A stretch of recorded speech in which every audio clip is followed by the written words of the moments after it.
I'm about to play against someone who only plays chess by using his nose to tap the screen.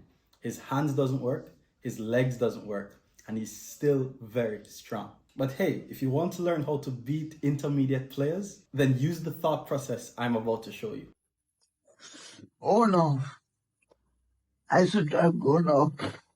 So we're playing nose gambit, and he plays d4. We're playing white. Let's play d4. I'm gonna play knight f6. Our strategy is just to play fast. Once I get him in time pressure, then he's gonna lose. We are playing London. Oh, he's playing the London system. All right, let's go d5. I'll teach you guys how to beat the London. Then he plays e3. Against the London, it's very important that you move your c pawn because you want to ensure that your queen is able to get to squares like b6 if need be. So pawn c3, here we just continue with our development. We're still not afraid of them taking on c5. That's an easy pawn to retrieve. He puts his knight on d2, and here I'm actually going to play e6. Yes, it blocks out my bishop, but if I had developed the bishop, his queen goes to b3, and that causes a lot of drama. So he develops his knight to f3. Let me just develop my bishop to d6. This is just normal development move. I'm going to castle my king next. Knight to e5, I think, is the most testing move in this position. So he pulls his bishop back to g3, which makes some sense. I'm just going to get my king out the center of the board, and then now I need to solve the issue of my light squared bishop. So he develops to d3. Now, as I say, whenever you play the d pawn, the plan is to move your e pawn. The thing is, he has 1, 2, 3 pieces covering the e5 square. I only have 2 pieces. So I'm thinking of playing a move like rook to e8, but knight to e5 will always be the correct move. I mean, if you're a London system player, anytime your opponent tries to cover the e5 square, just lodge the knight on e5, and then you're going to have this very powerful attack. I'm going to play queen to e7 though. The plan is to still play e5. If he plays knight e5, then I just have to deal with the fact that his knight is on my half of the board, he's preventing e5, and my bishop is still blocked in on c8, so he knows what he's doing. Let's see. So usually in these types of position, if you take the knight, then you just lose the game. And I want to ensure that I get rid of this knight. Developing my bishop like this, I'm not seeing what that does. So usually what I do is just to take. And once I take and they take with the pawn, I pull my knight back to d7 and attack the pawn on e5. Now the move that I'm slightly afraid of is queen to h5. Knight back, immediate queen to h5, pawn to g6 attacks the queen, and then usually there's some sacrificial ideas. But let's see, let's pull the knight back. Remember what I told you guys, whenever there's a piece in your half of the board, you have to just be more aware. And whenever there are pieces pointing towards your half of the board, you have to be aware as well. So I'm super aware that the knight is on my half of the board. I'm trying to see every single square that it's covering. But because this bishop is pointing towards my half of the board, I also have to be aware of that as well, especially since it's pointing towards my king. So if he tries to put more pieces towards my king, then that's when the game is going to get very interesting. So let's say he goes queen h5. I have 3 ways to defend against queen h5. I mean, it means he's threatening my h7 pawn, which is mate. He plays pawn to h4. Pawn to h4, that's a weird move, bro. Come on, like, why would you play pawn to h4? That does nothing. What does that do? Well, it covers this square. Big deal. But I'm attacking this knight 1, 2, 3 times. He's guarding the knight 1, 2 times. However, I have to be careful about tactical ideas because if I take the free pawn, my knight is going to be unprotected. He's a very tricky guy.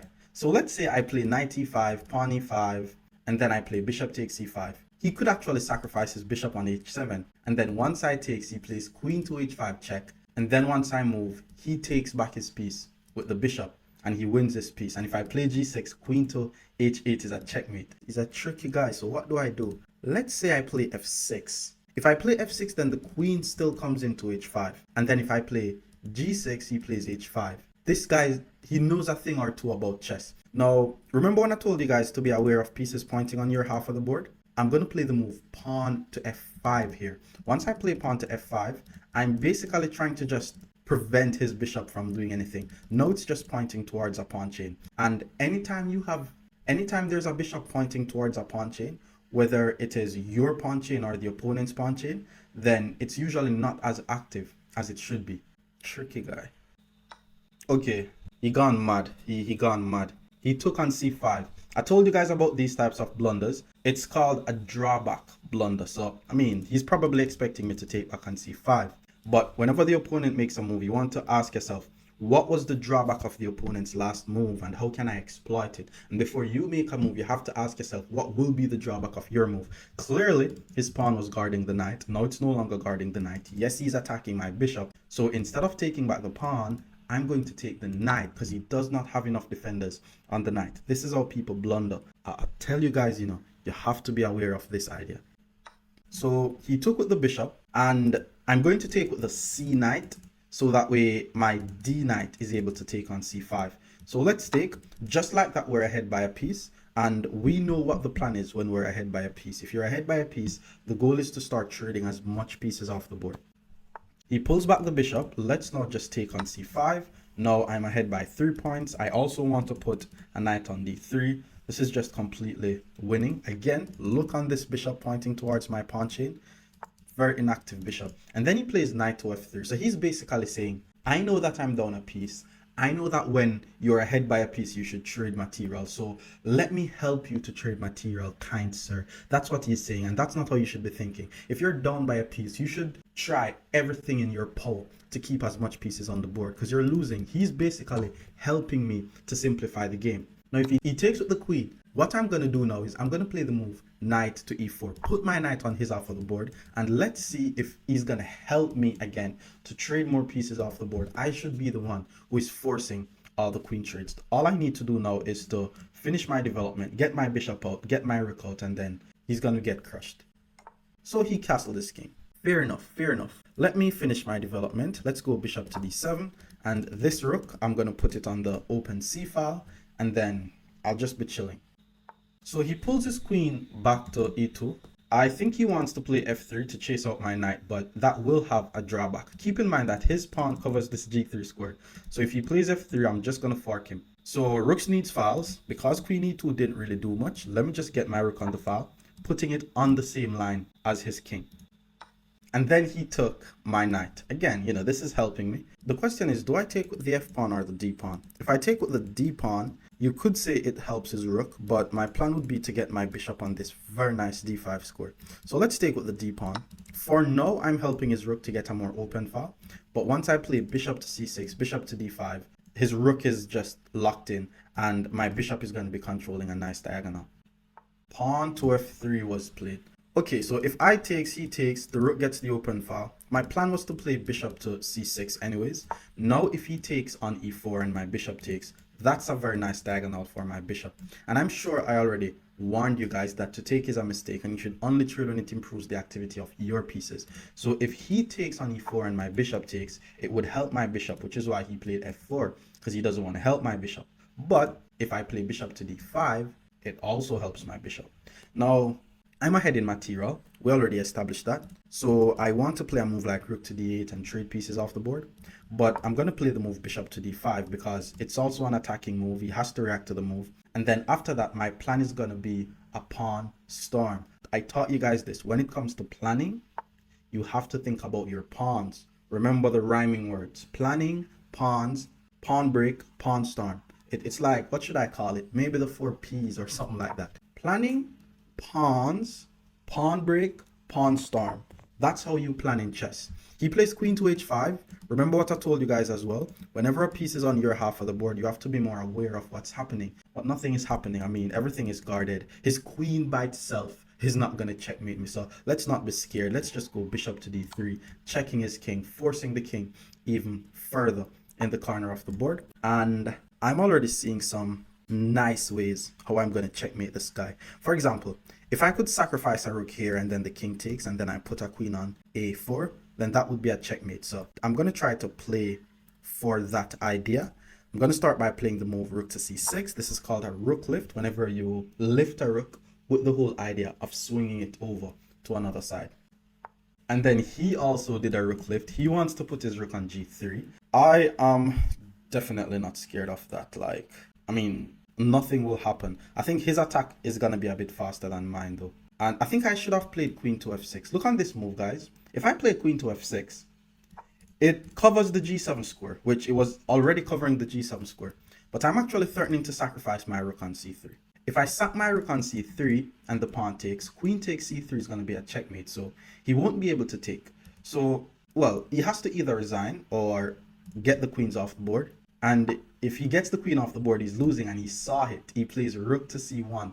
Guys, he knows a thing or two about chess. He definitely knows a thing or two about chess. So how do I do this? Pawn to e5 makes a lot of sense. It's a pawn break. It opens some lines for my pieces. Let's go e5. And if the rook goes here, it doesn't do anything, so I'm chill. And then he plays g4. Okay, he wants to be aggressive. He wants to be aggressive. If I takes, queen takes, then I'm just winning. So that did not help you, Mr. Nose Gambit. Let's just take here. And then once the queen takes, I takes. I have too many attackers. Or maybe that was his plan. Oh, okay, he plays queen takes. Let's just grab this pawn. Now we're just expecting resignation. This pawn is going to push to a queen. If he takes, I takes, hit the queen, hit the rook, also winning. So he took, I take, hit the queen, hit the rook. And I want the trades. I'm the one ahead in material. So let's see what he does here. So he traded queens. Let's just take. And now we're in the end game. And we already know that once we're in the end game, the goal is to attack the opponent's pawns. So that's a target. I also want to force the rooks off the board, and I also want to push my passed pawn. So again, in the end game, the goal is to attack weak pawns, push past pawns, and activate the king. He puts his rook on this open file. Rook check already forces the rooks off the board, but even if I play rook to f6, that also forces the rooks off the board because there's no way for him to prevent a check. He has to do something to create loft for his king, like move one of these pawns. And he resigns. Second game against the Nose Gambit. Let's play e4 here. And then he's playing the Scandinavian defense. He's a Tushy fan. Let's take it though. Let's see how he plays it. So he took with the queen. We're going to develop our knight and attack the queen. And then he puts the queen on a5. That's actually the correct square for the queen. Here we just need to play d4 though. We're controlling the center of the board. After this, we're just gonna develop our pieces. He plays knight to f6. I'll play knight to f3. Just developing both of my knights. A good rule of thumb is just to remember that you want to develop your knights before your bishops. He plays bishop to f5. That's a good square for a bishop. And then now I'm thinking, do I put my bishop on c4 or do I put my bishop on d3? If I put my bishop on c4 and he plays e6, my bishop is going to be pointing towards a pawn chain, and we already spoke about that. So I'm actually going to put my bishop on d3. If he takes my bishop, that should not be good because to take is a mistake, and it will allow my queen to get to a good position. So, well, he did take the bishop. Let's just take back. Now my queen is doing good. I'm actually just 2 moves away from completing my development. All I need to do now is castle my king, move my bishop, and my development will be complete. So he plays pawn to e6 here. I'm thinking, do I play bishop to d2 so that way I put my bishop on the same line as the queen? That definitely makes some sense. Yeah, let's do that. Bishop to d2. So now he has to worry about some discovered attacking ideas. If you're a Scandinavian player though, you don't have to worry about any discovered attacking ideas whenever the bishop goes to d2 because there's no real threats. He plays bishop to b4. That's not the best way to react to this. Let me just get my king out the center of the board, and my development is finally complete. And then he develops his knight to c6. His king is in the center of the board, so my goal is to find a way to open the center. It does not seem possible though, because if I play d5 and he takes and I takes, he plays queen takes, so I won't be able to get to his king. And then if I play queen takes, pawn takes, check, it just really doesn't help me. It really doesn't. So let's just deal with what's happening. There is definitely a piece on my half of the board. So let's play a3, getting rid of that bishop. And if he wants to give up his bishop for a knight, that's on him. Now I'm attacking his queen. His king is still in the center of the board, but he's going to get his king castled. So I can't really punish him for doing that just yet, but he has to move his queen. He puts his queen on b6. So I'm thinking, right? Hit him with bishop b4, trying to prevent castle, but that's just pawn. Hit him with d5 with the whole idea of if his knight takes, I takes, rook over, but that does not help me. With that being said, I'm going to hit him with a4. I'm trying to play moves because I know he's trying to get castled and I can't really prevent him from castling. So I'm just trying to play aggressive moves because I know that he needs to castle. So I want to use the same time in which he's going to get castled to just play as much aggressive moves as I can. So he plays a4 to prevent me from playing a5. Okay, he's definitely playing some chess. Now I'm thinking of rook a3. So that way, if he castle, I hit him with rook b3. I like that move. The underscore where I can put a piece on his half of the board. These are the moves that I have. These are my candidate moves. If I play d5, he could actually just castle and just not protect it. If I play knight e5, he doesn't need to react to that. If I play queen b5, he's fine. So I have no good moves on his half of the board. So I'm going to play rook a3, but then he has knight b4 though. And then if I takes, he takes. Okay, he knows a thing or two about chess. With that being said, do I just play rook to e1 and get a piece on an open file? I really like this d5 move though, but I just know deep down that it doesn't work. Okay, let's make it work. d5, knight takes. Takes, rook over. It just doesn't work. It just does not work. Maybe bishop d4. It just doesn't work. Okay, rooks needs files. Let me just put my rook on the open file. It's on the same line as his king as well, so I mean, he needs to get castled. I'm just gonna play a simple game until he makes a blunder. Like, when you're playing your games, once you don't blunder, your opponent is gonna blunder. Especially at the lower levels. Okay, he castled on the queen side. Guy's gone mad. Okay, what's happening? There's 3 attackers on my d4 pawn. I have 3 defenders, so I'm chill. The move that I like is queen b5, because then if he takes, he loses a pawn. And if he doesn't react to it, I take, and then his pawn structure is all messed up. I really like the idea of playing rook a3 though. Rook a3, there's always going to be knight to b4. And then if I takes, there's pawn takes. But do I just play a5 to attack his queen there? And then once he moves the queen, then I move my rook. Let's go with that. Let's go rook a3. The plan is to play rook to b3. This is called a rook lift, by the way. It's a cool way to hack a file. That's what I call it. Because you put your rook on an open file without doing a pawn break. That was not the best move. Knight e5 would have been so strong because I threatened the fork. And then if his knight takes, I go rook takes and attack this. That would have been so strong. Knight to b4. Yeah, that's a nice move. I think we have to take. Let's take. That was what we calculated. Queen takes, I'm not afraid of. No, after pawn takes, I'm going to do what is called an in-between move. It's called an in-between move because clearly my rook is under attack. And clearly I need to move my rook. But before I do all of that, I'm going to play the move pawn to a5, attacking his queen first. So whenever you're going to be using an in-between move, the word first has to be in it because it's an in-between move. So it's like, he attacks my rook, I move my rook. That's the whole idea. That's where the in-between move comes in. So he attacked my rook, I attack his queen first, then I move my rook. So he moves his queen, now I move my rook. So I'm thinking of putting my rook on b4, but then he takes on a5, so there's definitely a drawback there. I think I want him to take that pawn though. I'm not sure how accurate it is, but all I need is an attack. Once I get an attack, then I'm chill. And I think I'm going to win his queen. Look on this trick that I have. If I play rook to b4, hit the pawn, he takes the pawn and guard his pawn, hit him with knight e5, threatens a fork. He defends against the fork, let's say rook f8. Then I hit him with knight c4 and attack the queen. And there's no good way for him to guard the b4 pawn, because if he tries to put the queen on b4 to guard the pawn, I play knight d6, which is a discovered attack, and once he takes my knight, I take his queen. So let's go with that line. I think he needs to just play knight to d5 here, just not taking the pawn. And it also guards this pawn. But the whole idea of a pawn storm, guys, is to open lines. So if you're storming a pawn up the board, you should not be worried about losing the pawn, especially if the king is on opposite sides of the board. Because once you get rid of the pawn, it creates more open lines for your pieces.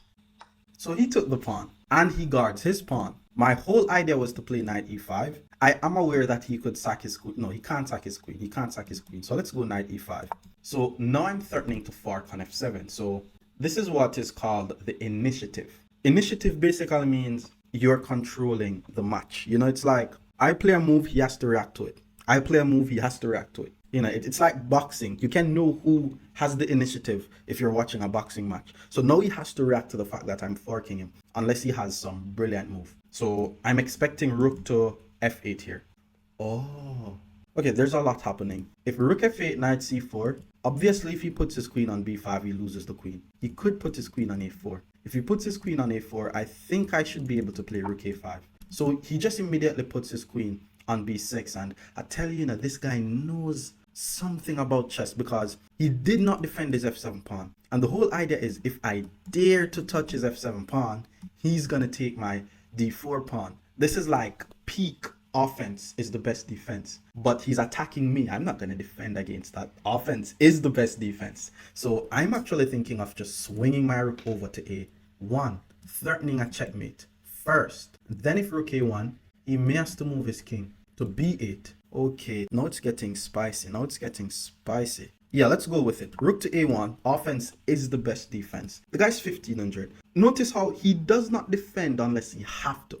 Your first instinct should not be defend. Your first instinct should be able to look on the opponent's last move and see what it's doing. But even if it's attacking something, it doesn't necessarily mean you must defend. So he plays king to b8, and now if I take, it's the same thing. Rook d4. So I'm going to play a defensive move, which is pawn to c3. Now pawn to c3, you may say it's a defensive move. I'm going to say it's an attacking move. Because once I play pawn to c3, it's actually applying pressure to his pinned b4 pawn. So I'm actually threatening to take on b4. And if he plays knight to d5 to try to guard the pawn, then I hit him with the fork and he's losing. What to do now? Because if he plays rook to f8 to guard the fork, then I go rook takes, hit the queen, and there's so many open lines pointing towards his king. He's not going to survive 5 more moves without getting mate. His time is running out. He's probably panicking.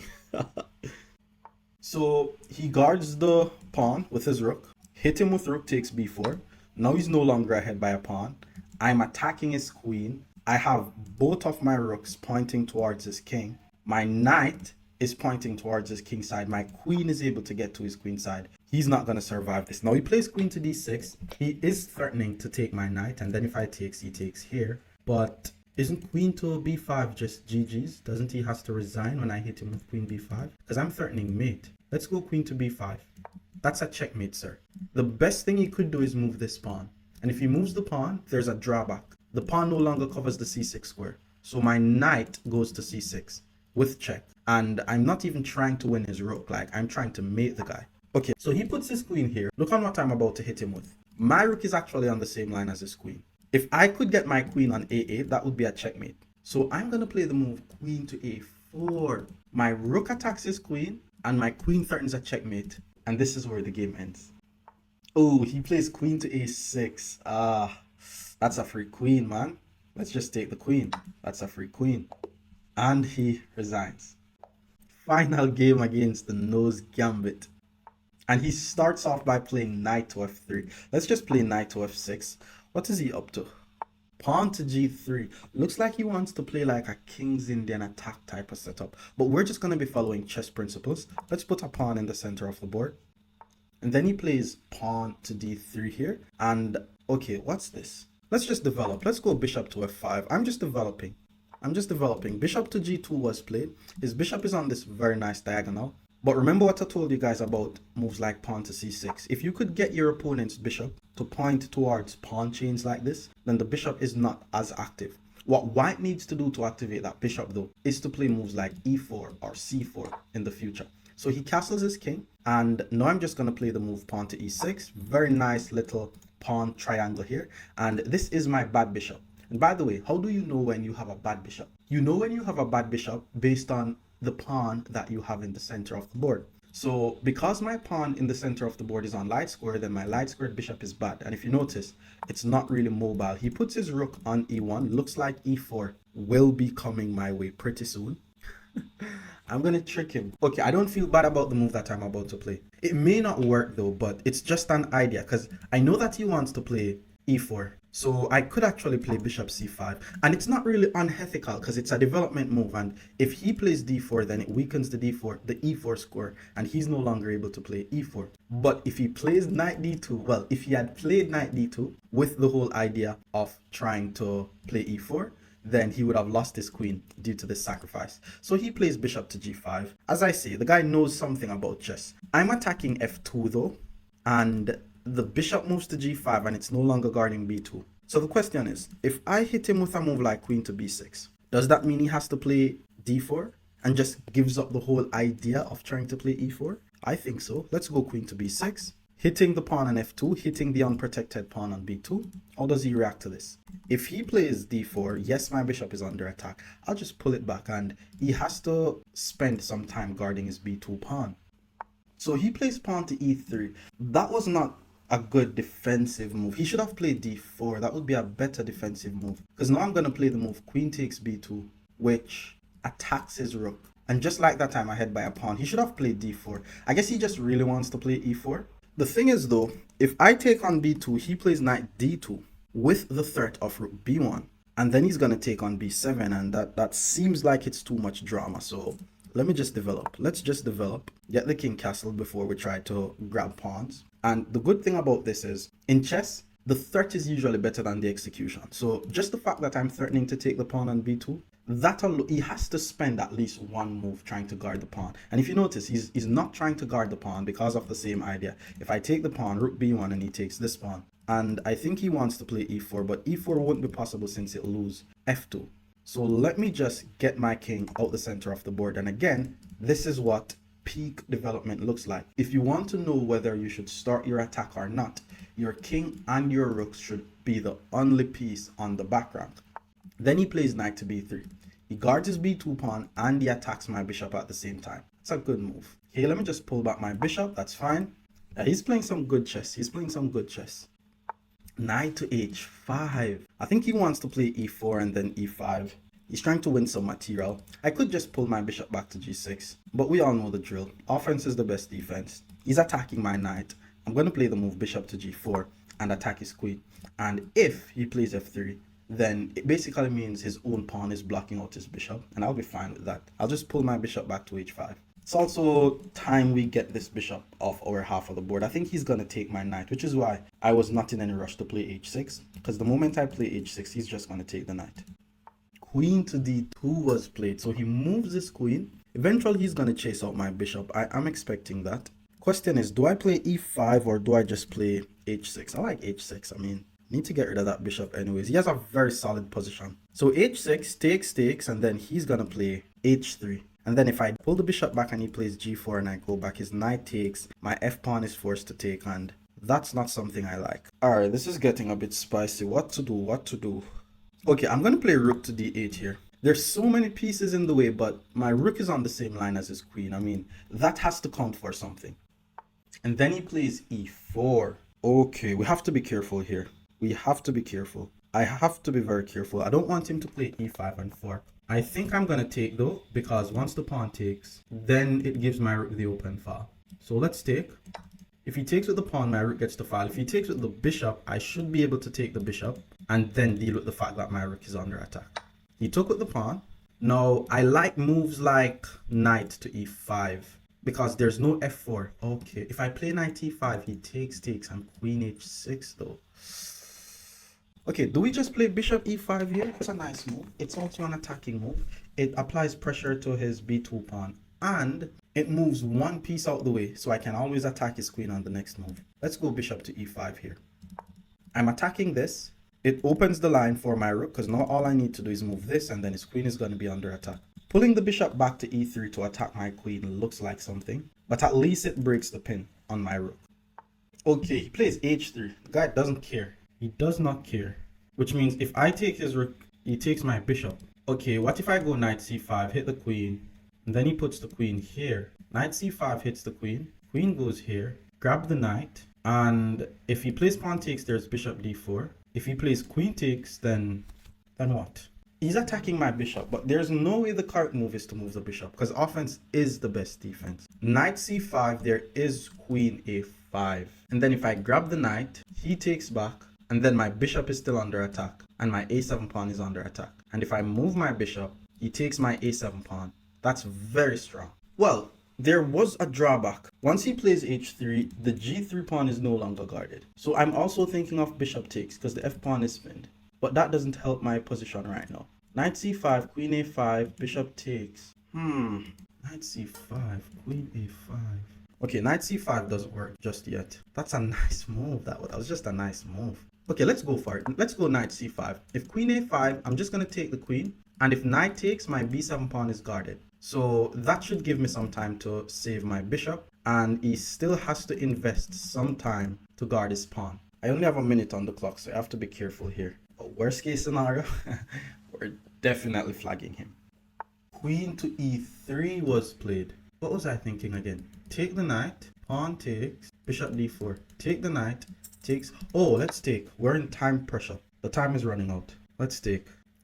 Okay, so he took first. Let's take. And then once he takes the knight, my bishop is still under attack. If I take, he's going to take. Okay, we have to pull back the bishop. So I'm going to save my bishop. I'm attacking this pawn.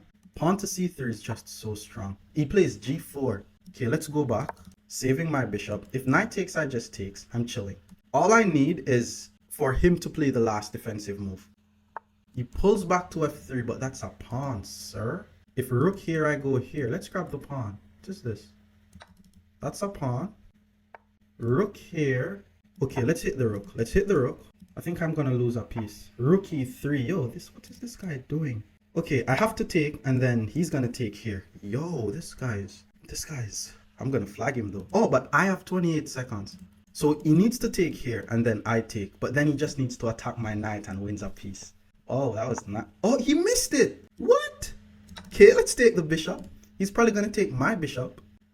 Now I'm just ahead by 2 points. Okay, let's go back. No, let's go here. I'm ahead by 2 points, so now I want to trade. I have 16 seconds though, so I have to play fast. Someone in the chat is gonna say, if he had hands, he would have flagged me. Okay, rook here. Let's take. We want to trade. The rook is on a file, so let's go here. Oh, that's not a pawn. Let me pre-move that. Rook moves. Let's take. We're in the end game, so we're attacking weak pawns. And then he plays here. Let's take the pawn, and after rook takes, I go back. Okay, I'm gonna offer a draw. I'll give him a draw. Okay, he's not accepting it. I'm sorry, bro. I'm so sorry. I'm gonna flag you. I'm so sorry. I'm so sorry. And he lost.